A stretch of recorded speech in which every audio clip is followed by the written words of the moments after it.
لا إله إلا الله لا إله إلا الله لا إله إلا الله ما لنا رب سوى لا إله إلا الله لا إله إلا الله لا إله إلا الله ما لنا رب سوى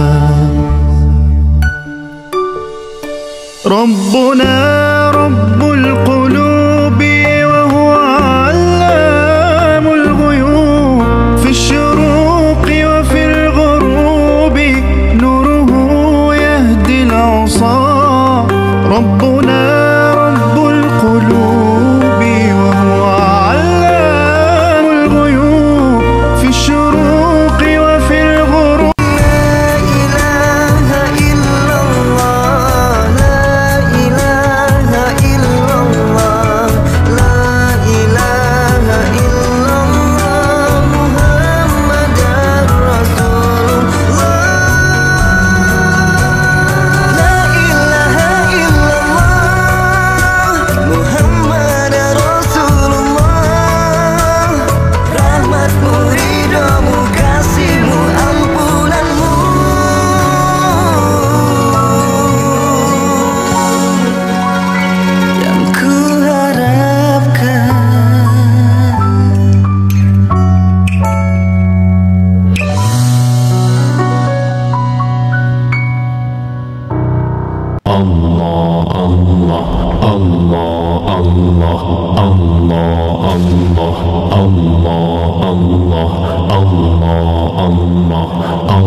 Bismillahirrahmanirrahim.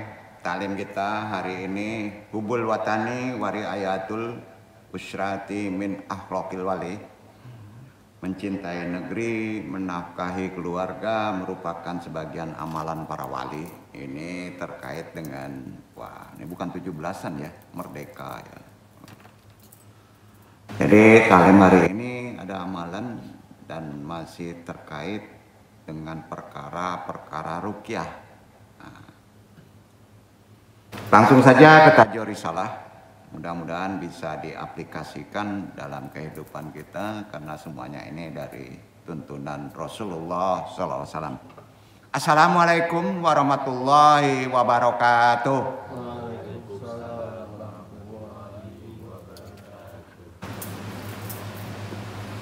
Hari ini kita mendapat musibah mungkin ya. Dapat kabar jemaah kita sudah dipanggil kepada Allah.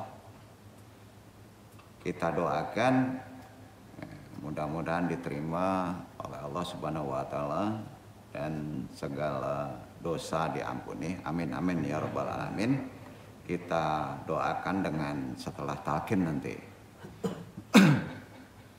Sebelum talim kita kuatkan dulu keislaman kita dengan syahadatain, sholawat, istighfar, talqin zikir, doa almarhum. Lurus niat, ridha Allah.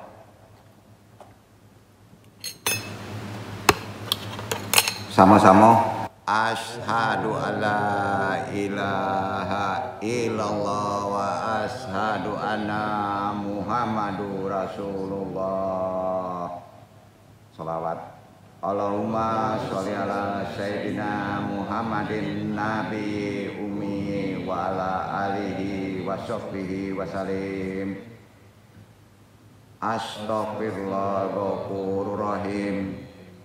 Astaghfirullah ghafurur rahim. Astaghfirullah ghafurur rahim.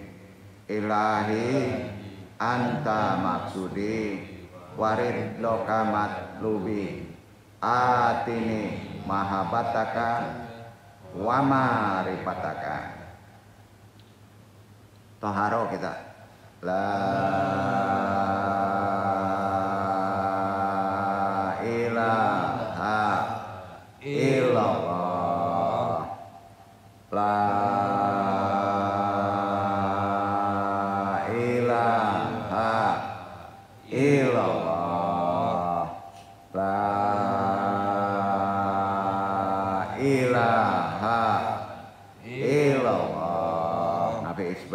La ilaha illallah. La ilaha illallah. La ilaha illallah. La ilaha illallah. La ilaha illallah. La ilaha illallah. La ilaha illallah. La ilaha illallah Muhammadur Rasulullah. Ila hadiniyah solihi wa ila hadrati Syekh Abdul Qadir Jailani bi syafaat Nabi Muhammad bi idznillah waridullahi. Ya Allah, ya Allah, ya Allah. Innaka la kulli syai'in qadir. Takiyah jatina. Pasang niat.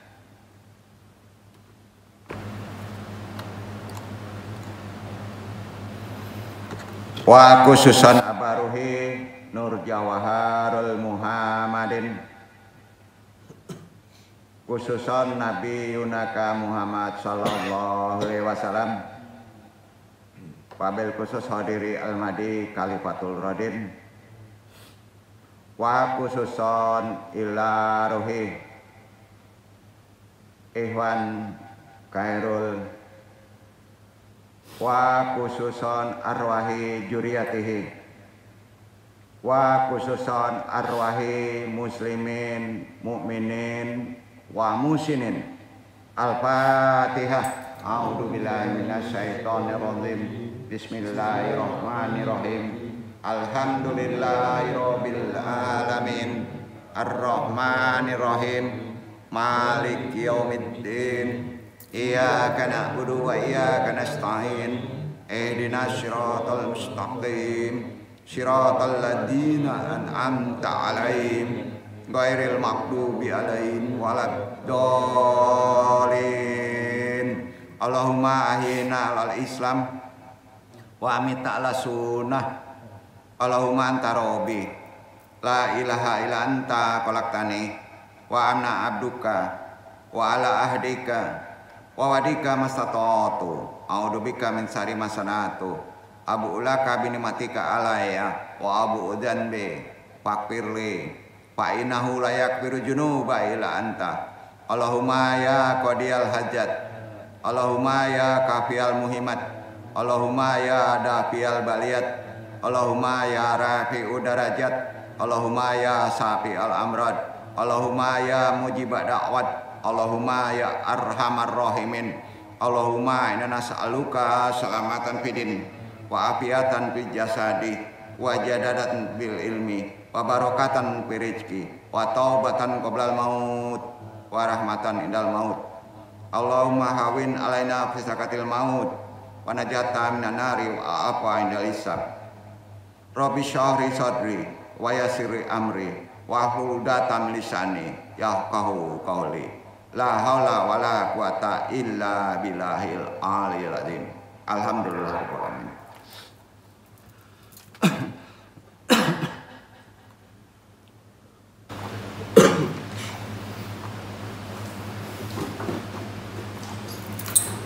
Hadirin yang berbahagia, Ikhwan YMR rahimakumullah, bersyukur kita walaupun kita mendapatkan musibah, saudara kita dipanggil dulu kepada Allah. Kita juga pasti akan menyusul. Mudah-mudahan Allah menempatkan di sisinya dengan baik. Pada kesempatan hari ini, Andung sebagai pentaklim, tajuk taklim yang akan Andung bahas, insya Allah, Hubul Watani Wari Ayatul Usrati Min Akhlaqil Wali. Artinya mencintai negeri, menafkahi keluarga merupakan bagian dari amal-amalan para wali. Jadi kayaknya biasa aja, tapi ini banyak amalan. Amal badu. Di dalam Al-Quran terdapat doa penuh makna, matsurat, ya, yang dipanjatkan oleh Nabi Ibrahim. Nah, Bapak Tauhid kita, ya. Sebagaimana disebutkan dalam Quran surat Ibrahim ayat 35. A'udzubillahi minasyaitonirrajim. Bismillahirrahmanirrahim. Wa id qala Ibrahimu rabbi ja'al hadzal balada aminau waznubni wa bayya anna budul asnam. Dan ingatlah ketika Ibrahim berkata, ya Rabbku, jadikanlah negeri ini. Ya. Kalau di Ibrahim tentunya Mekah, karena beliau udah misili di sana. Kalau kita ya kita ini, rumah kita lebih kecilnya. Jadikanlah tempat kita, rumah kita, negeri kita, kampung kita, negeri yang aman. Dan jauhkan aku beserta anak cucuku daripada menyembah berhala-berhala. Ayat tadi itu menegaskan bahwa Nabi Ibrahim meruqyah, mendoakan tempat tinggalnya, ya, agar berkah, agar menjadi tempat atau negeri yang aman, terjaga dari kerusakan akidah. Rusak akidah itu syirik. Nah, ini jarang dipraktekin sama orang sekarang ya. Ya, itu ruqyah tempat. Maksurat. Quran surat Ibrahim ayat 35, cene aja itu. Ya. Itu kan difirmankan sama Allah ya, untuk dipraktekkan. Jadi yang paling pokok meruqyah tempat, meruqyah anak cucu kita semuanya. Kalau ada amanah, itu yang kita mintakan apa? Jauhkan dari menyembah berhala-berhala, termasuk materi, termasuk hal-hal yang sifatnya akidah lah, menduakan Allah. Itu paling krusial. Ayat tadi itu dicontohkan berarti untuk dipraktekkan oleh kita sebagai umat Islam. Dari kerusakan akidah itu ruqyah yang paling keren deh sebenarnya. Kalau kita sandarkan kekinian ya, yang bentar lagi kita akan merayakan HUT katanya kan, cinta tanah air lah. Itu kan tidak cukup hanya dirasakan, tapi juga harus diwujudkan. Prakteknya apa sih cinta tanah air itu? Menjaga keamanan kan, kedamaian, dan kalau kita Islam yang dijaga, jangan rusak akidah, ketauhidan. Khususnya di mana? Baik itu masyarakat Islam maupun kita secara lingkungan keluarga. Itu dulu Pak. Ya. Bukan daripada ini ya, bukan daripada cenderung kepada maksiat. Ya. Maksiat masih bisa diampunin Pak, tapi doa syirik enggak Pak. Makanya Nabi Ibrahim doanya begitu. Nah ini jarang dipraktekkan. Kalau kita renungkan, yang namanya merdeka, kemerdekaan, itu kan anugerah dari Allah. Jangan sekali-kali disirikan seolah-olah pahlawan. Kalau orang tidak berkehendak gak akan merdeka, betul kan? Kita harus sampai situ. Itu anugerah Allah yang patut diapain kepada Allah. Syukuri. Nah, bukan hanya dengan perayaan saja ya, tetapi juga dengan tanggung jawab. Salah satu bentuk penjagaan anugerah dari Allah tadi, kemerdekaan tadi, dengan melindungi tempat kita, melindungi bumi, melindungi kampung halaman kita dari bentuk kerusakan, terutama kerusakan moral, akidah, dari kesyirikan. Kan gak heran kalau Allah berfirman kelanjutan dari surat yang tadi Ibrahim 35 kepada Al-Baqarah. Baca Ikhwan, ayat 205. Ya, ayat-ayat ruqyah itu kepada tempat. A'udzu billahi minasyaitonir rajim. Bismillahirrahmanirrahim.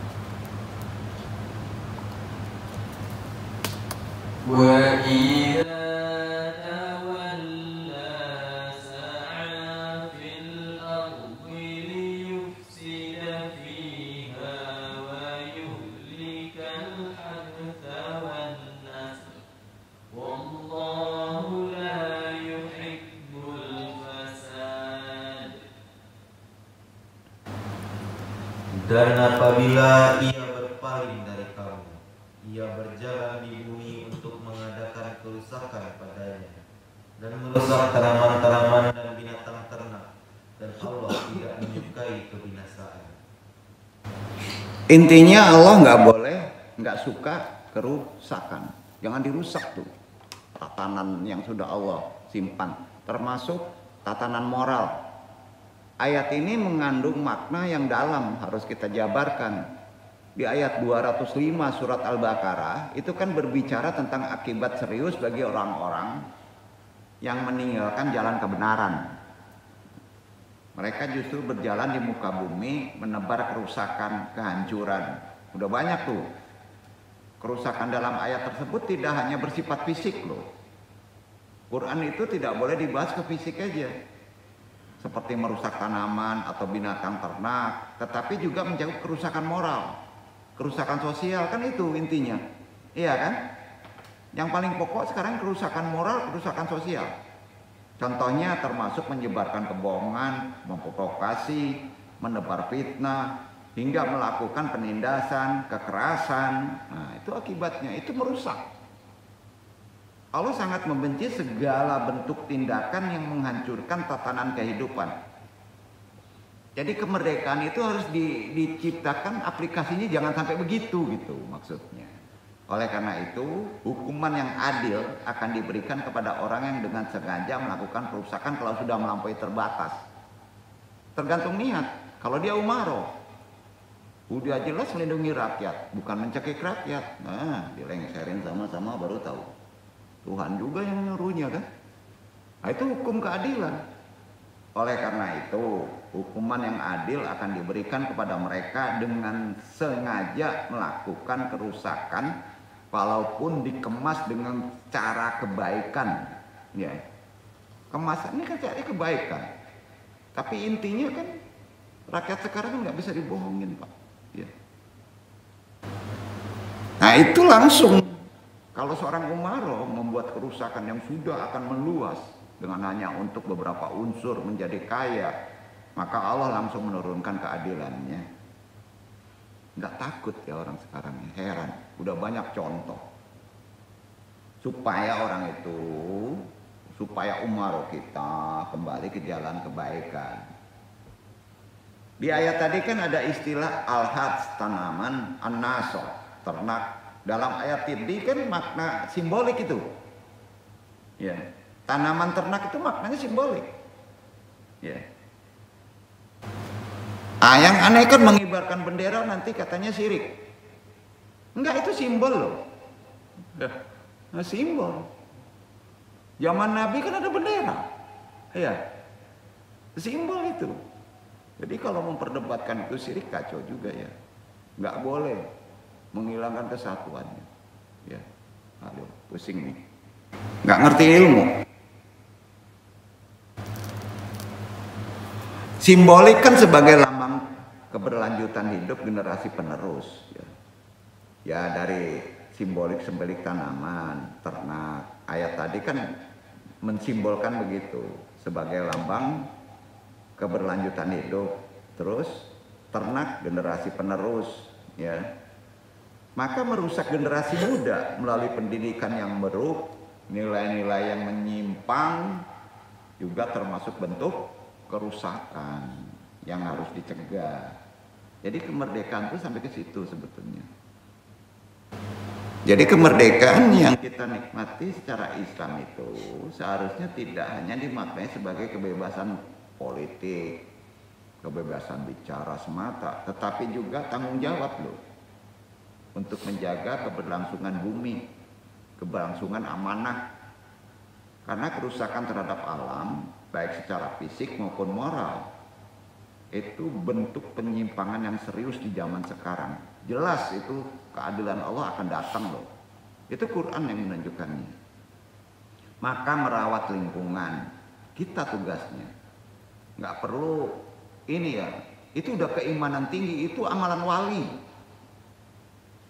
Merawat generasi, bagian dari amanah besar bagi kita yang sudah diberi anugerah hidup yang tidak tertekan, merdeka katanya. Jadi jika bumi dibiarkan rusak, generasi muda diracuni oleh nilai-nilai yang menyimpang, ya, maka sesungguhnya kita sedang mengkhianati maka senjati daripada anugerah yang dimerdekakan oleh Allah secara ajaran Islam. Begitu makanya. Jadi menjaga alam, memperbaiki moral sosial, itu wujud nyata dari rasa syukur atas nikmat yang diberikan kemerdekaan ini. Kalau di Palestina kan nggak bisa, iya kan?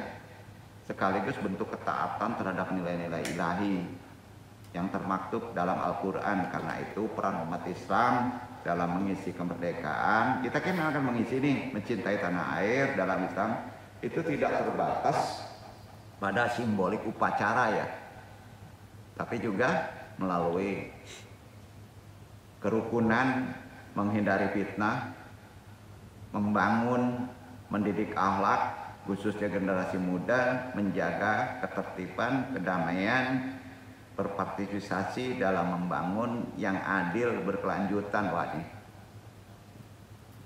retorika banget ya. Enggak, memang begitu maknanya, itu Quran sebenarnya. Semua tadi itu merupakan bagian dari bentuk syukur ya atas nikmat kemerdekaan kita ya. Ini bukan karena kita akan merdeka ya, itu perayaan tapi belum merdeka sebetulnya hakikatnya gitu. Bukan hanya slogan ucapan ya, jelas menuntut apa? Aplikasi amalan. Seperti meruqyah diri, perlu apa? Perlu minum obat. Tadi diruqyah, diruat, perlu minum obat. Harus kafah.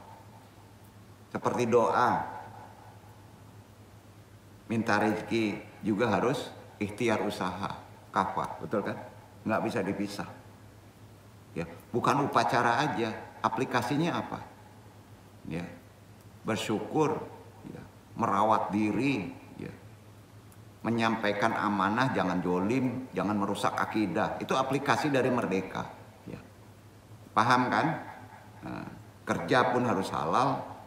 Ya, di samping kita berdoa, ya.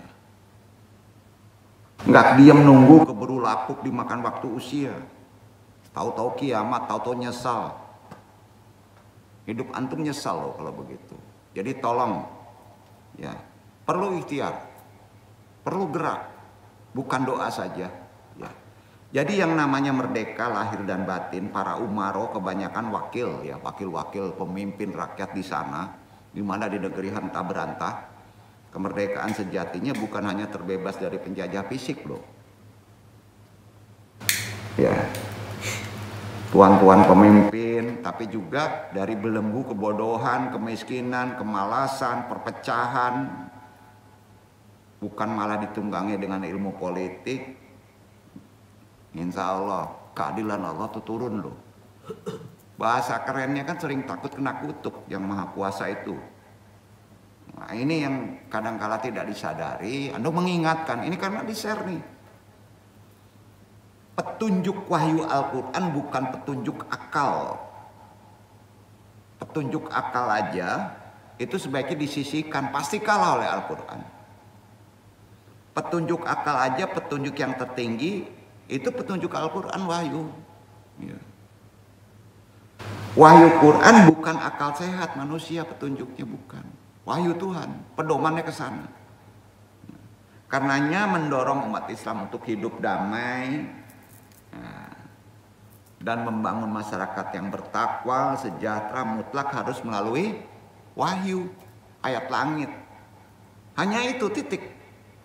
Bukan karena perencanaan ini harus begini, harus begini, itu politik tuh. Ya. Itulah para amalan wali abdal. Ya. Berat memang.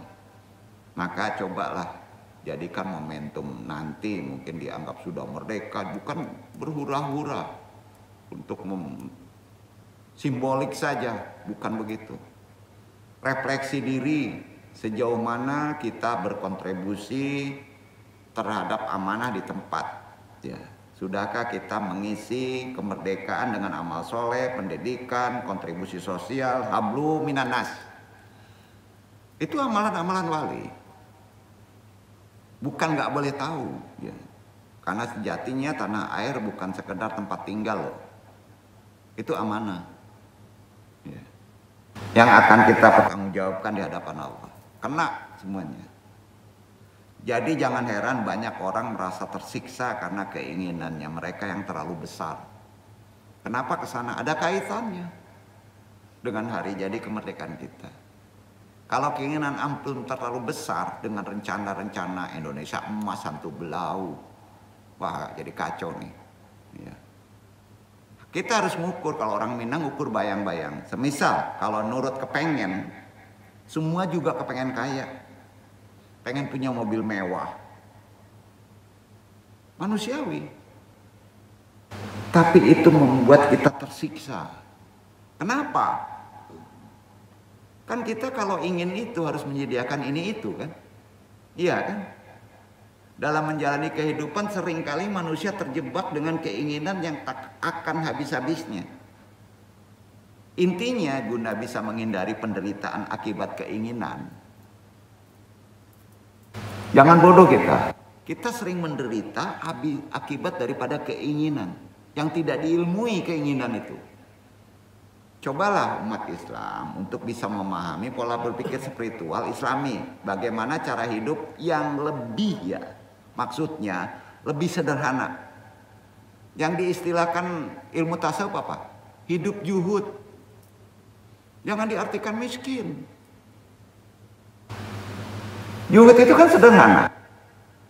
Penuh makna itu. Kalau kita menukil makalah yang masyhur dari Imam Syafi'i ini menyebutkannya begini nih. Di kondisi sekarang perlu nih zuhud nih. Tapi konteks zuhud harus dijelaskan.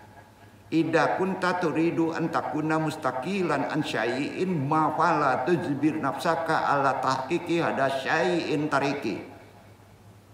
Ijabari nafsika alal qiyami bihi batanajabu hadaha syai'a. Kamu ingin tidak tergantung sesuatu. Kamu ingin tidak tergantung sesuatu. Kalau kita tidak ingin tergantung pada sesuatu, maka jangan memaksakan memenuhi sesuatu itu. Paham ya? Jangan paksakan memenuhi sesuatu itu dengan memaksakan, tapi hindari itu. Paham nggak maksudnya?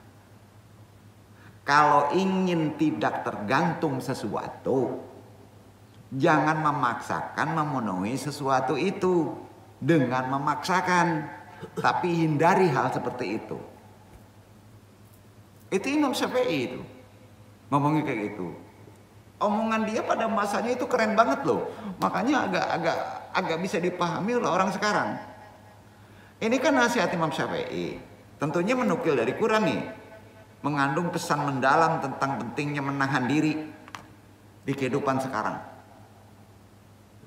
Kunci satu, di kehidupan sekarang kita harus ilmui gimana cara Islam menahan diri, terutama terkait komersial, materi, dari keinginan yang tidak diperlukan. Sepakat? Nah, banyak orang merasa tersiksa. Kenapa? Tersiksa karena keinginan mereka yang terlalu besar. Benar? Ya, nggak ngukur bayang-bayang. Misal, mungkin ingin punya mobil mewah atau apa aja.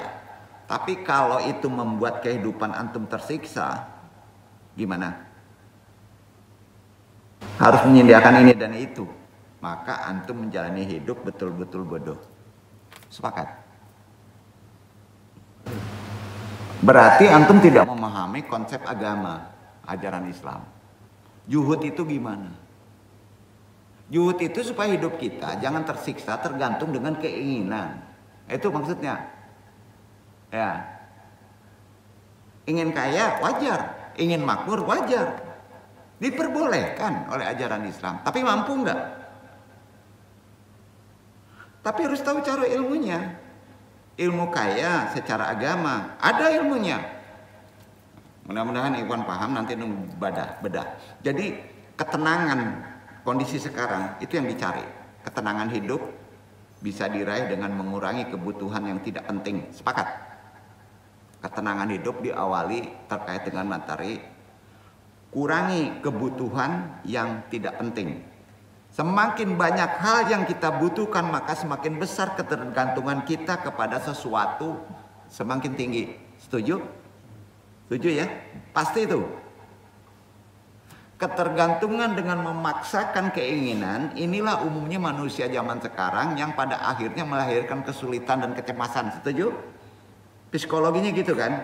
Kuncinya juhud. Kesederhanaan. Juhud itu bukan miskin, itu pinter itu. Guna kita tenang, kehidupan damai, menghindari ambisi berlebihan. Tidak hanya membuat seorang lebih tenang, juhud tadi, tetapi kesederhanaan tadi membebaskan diri dari tekanan yang muncul akibat keharusan memenuhi keinginan kita. Kalau kita mau merenung dulu nih. Kehidupan sederhana bukan hidup miskin. Bukan hidup miskin, bro. Bukan. Ya. Insya Allah bawa berkah. Dengan sedikit kebutuhan, seseorang dapat lebih fokus pada apa? Pada hal yang penting. Seperti memperkuat hubungan dengan Allah. Itu prioritas di kondisi sekarang. Mendekatkan diri kepada Allah. Berpikir seperti begitu, antum insya Allah akan bisa introspeksi diri. Apakah keinginan kita selama ini benar membawa manfaat? Tanya. Hati-hati keinginan.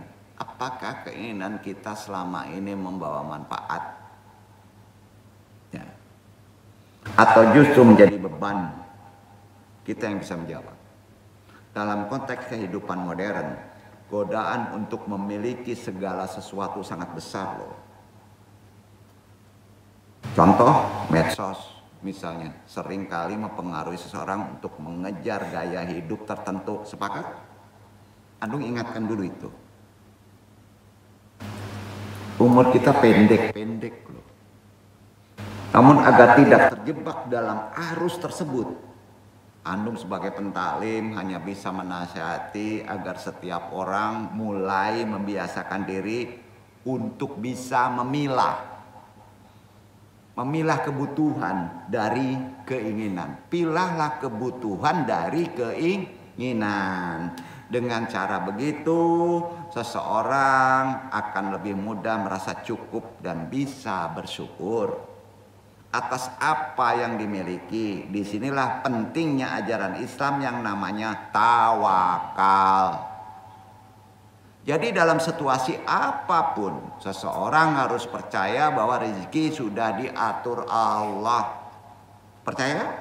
Rezeki sudah diatur Allah? Ketergantungan pada materi hanya akan menjauhkan manusia dari ketenangan jiwa. Kalau kita merasa umat Islam, merasa hidup bernegara dalam kehidupan kondisi yang seperti sekarang ini, nilai-nilai sederhana yang diajarkan oleh Rasulullah sudah tidak dipraktekkan lagi. Ingat, juhud atau kesederhanaan bukanlah tanda kelemahan. Juhud sederhana bukan antum lemah itu, melainkan bentuk kekuatan dalam menjaga hati dari sifat tamak. Juga keberkahan waktu ada di situ. Keberkahan waktu. Ketika hidup tidak terlalu dibebani oleh keinginan, seseorang akan lebih memiliki ruang untuk merenung dan mendekatkan diri kepada Allah.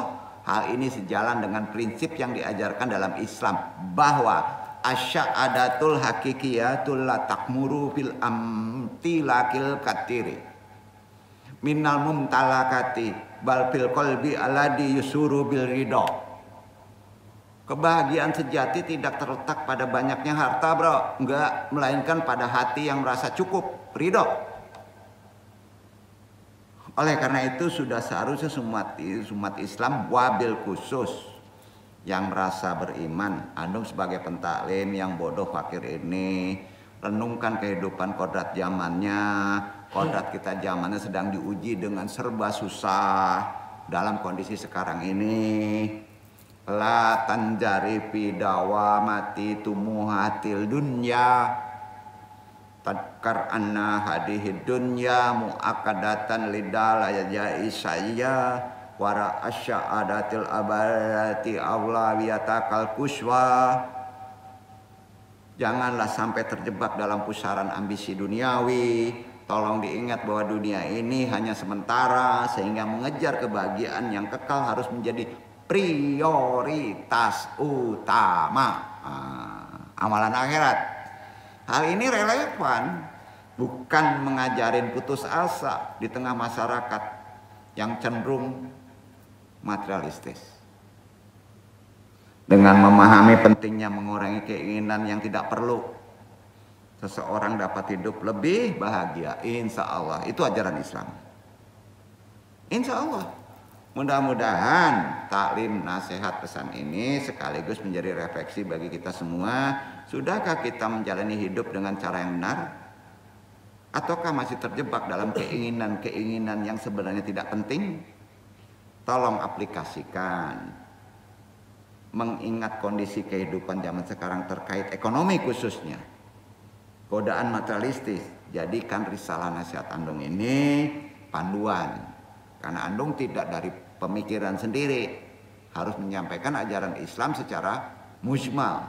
Wabil khusus kepada MA rahimakumullah dimanapun berada, untuk menjalani hidup yang lebih berkah, bermakna, ketenangan sejati hanya bisa diraih dengan hati yang lapang, keikhlasan menerima apa adanya. Tidak jarang kita merasa kecewa atas tindakan atau ucapan orang lain karena kita sudah menaruh ekspektasi kepadanya. Kenapa demikian? Baik itu teman, kolega, keluarga, ataupun pasangan, saat mereka melakukan sesuatu yang menyakitkan hati kita, kita mudah sekali terkontaminasi. Perasaan, emosi negatif timbul dalam diri, bahkan mungkin karena hal tersebut kita sengaja merenggangkan hubungan silaturahmi dengan mereka. Suudzon, kondisi serupa itu juga pernah dialami oleh Sayyidina Abu Bakar. Abu Bakar As-Siddiq. Namun hal itu tidak dibenarkan sehingga Allah menegurnya dengan menurunkan firman-Nya. Apa tegurannya? An-Nur 24 ayat 22. Iqra Ikhwan.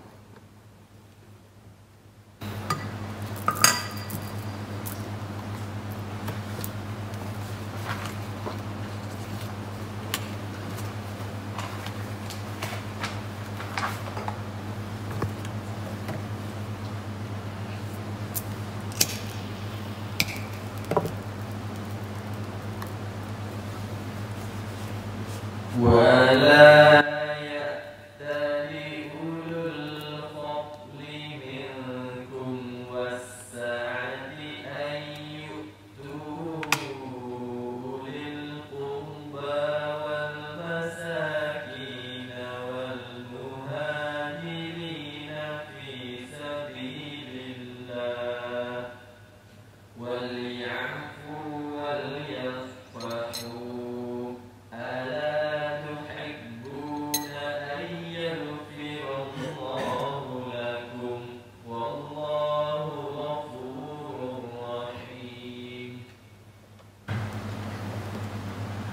Dan janganlah orang-orang yang mempunyai kelebihan dan kelapangan di antara kamu bersumpah bahwa mereka tidak akan memberi bantuan kepada kaum kerabatnya, orang-orang yang miskin dan orang-orang yang berhijrah pada jalan Allah. Dan hendaklah mereka memaafkan dan berlapang dada. Apakah kamu tidak ingin bahwa Allah mengampunimu? Dan Allah adalah Maha Pengampun lagi Maha Penyayang. Kita nukil dari tafsir Jalalain ya, ayat tersebut. Diterangkan bahwa turunnya ayat Asbabun Nuzul Quran surat An-Nur surat 24 ayat 22 ini ya, Asbabun Nuzul tersebut berkenaan dengan sahabat Abu Bakar As-Siddiq yang bersumpah. Bersumpah apa? Sumpahnya gini, ini sering terjadi di kehidupan sekarang. Kadang-kala kita tidak menyadari detail dari ajaran Islam itu luar biasa ya. Manfaatnya untuk kehidupan kalau kita mau mendalaminya. Itu gunanya thalibul ilmi ya. Bersumpah Abu Bakar As-Siddiq loh, tidak akan bersedekah lagi kepada anak bibinya, saudaranya tuh yang bernama Mistah bin Asasah. Hal ini terjadi karena apa? Dendam. Sahabat Nabi juga bisa dendam, bro. Namanya manusia ya. Hal ini terjadi karena beliau kecewa kepada Mistah yang ikut menuduh zina terhadap putrinya Sayyidah Aisyah.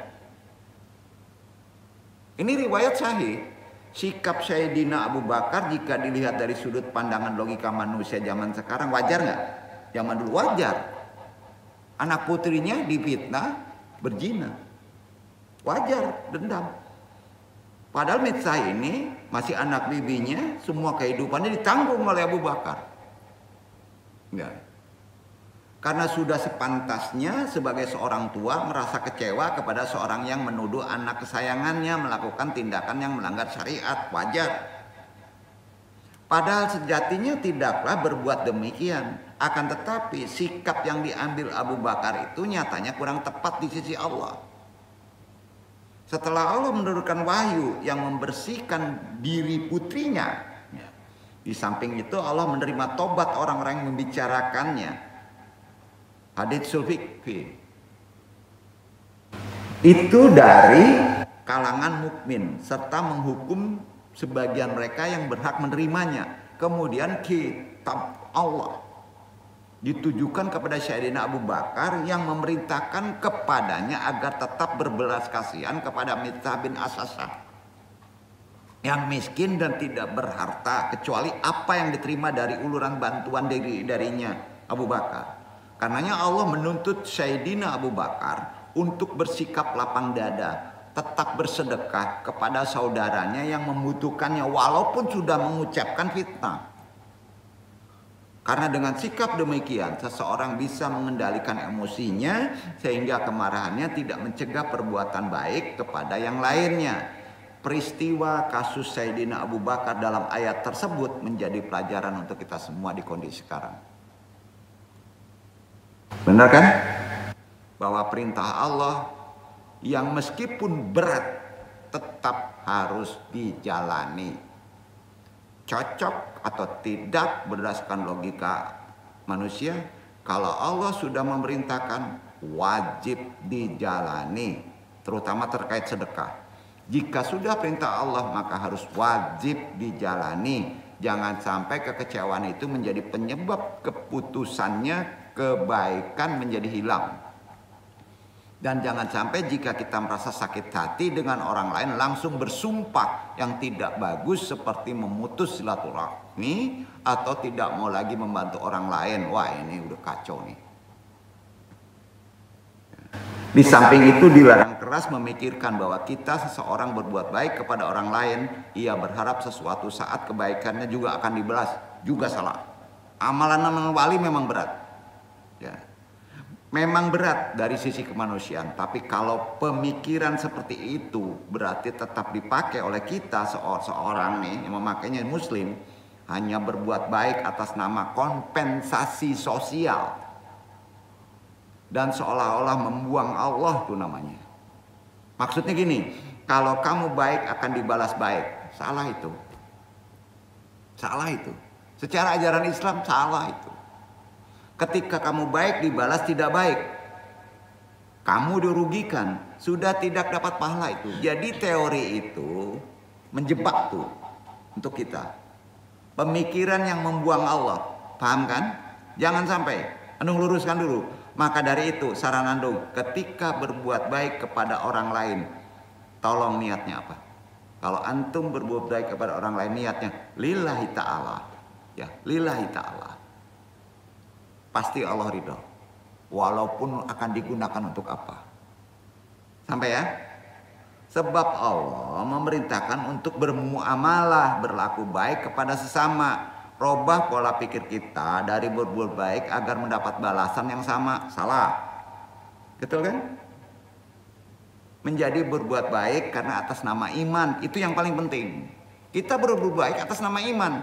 Yaitu kepada Allah. Wabil khusus ulama, guru, dosen supaya tidak mudah kecewa kepada murid didiknya Jika seorang guru kecewa kepada muridnya, bisa juga orang tua kepada anaknya, bisa juga suami kepada istrinya, atau sebaliknya. Kemudian ia bersumpah untuk tak mengajarkan ilmu lagi, atau hanya sekedar mendiamkan saja, maka betapa banyaknya kerugian untuk kita berdua. Karena yang namanya sedekah, seorang guru yang akan langgeng dicatat sebagai pahala jariah loh. Itu adalah mengajarkan ilmu Allah kepada murid-muridnya, berat ya. Berat amalan wali itu. Kerugian pertama ialah bagi seorang guru yang bersumpah itu sendiri, karena terputuslah amal kebaikan yang sudah dilanggengkannya. Kerugian pula bagi muridnya atau amanahnya, karena murid amanah tersebut menjadi tak mendapatkan pengajaran agama yang baik, atau bahkan karena sikap gurunya tersebut dirinya tidak minat lagi untuk belajar agama. Hal ini banyak terjadi kehidupan sekarang tanpa kita menyadarinya. Kita sambung di bab 2.